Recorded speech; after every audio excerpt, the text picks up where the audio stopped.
Yeah. Mở mắt.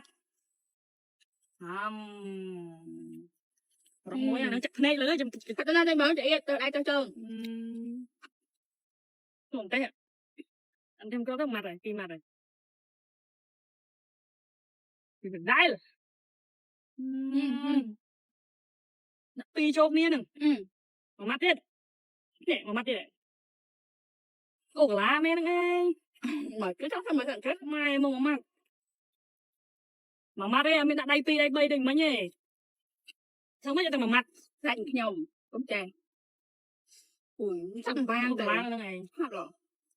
Nó tay nó chắc ban mình vô. Ban. Bay mặt. Đúng không? Buôn mặt. Cảm ơn cái nhóm á. Rồi để son sắc.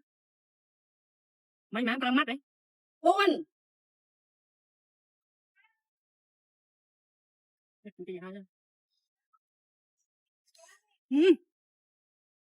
Mũi ngọc. Cái này. Đây con cây á. Bọc luôn ai bọn tôi là mình mang ở tên kia nè. Tôi thả lộ này nè, miên nè. Mình lộ này, tiện lộ này. Nhai nhai mấy nè, đấy. Rồi, chú này. Ê.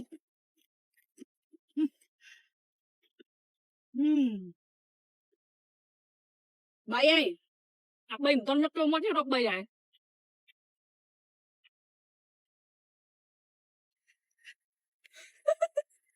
Ở đây, chạy đâu. Chạy đâu.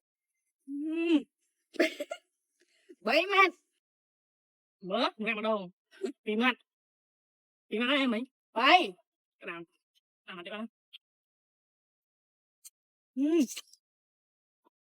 Chết. Làm sao chết.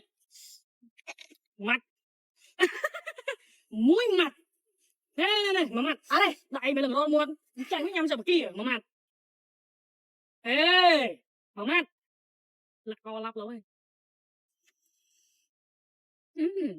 Hàn. Buồn mặt điện.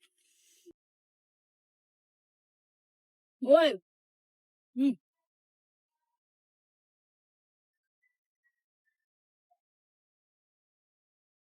Bậy. Tôi nào.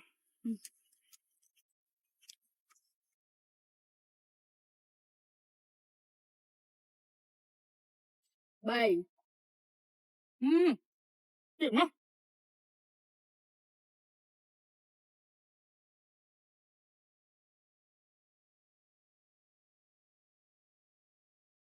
Mà trong kia mà không đã à?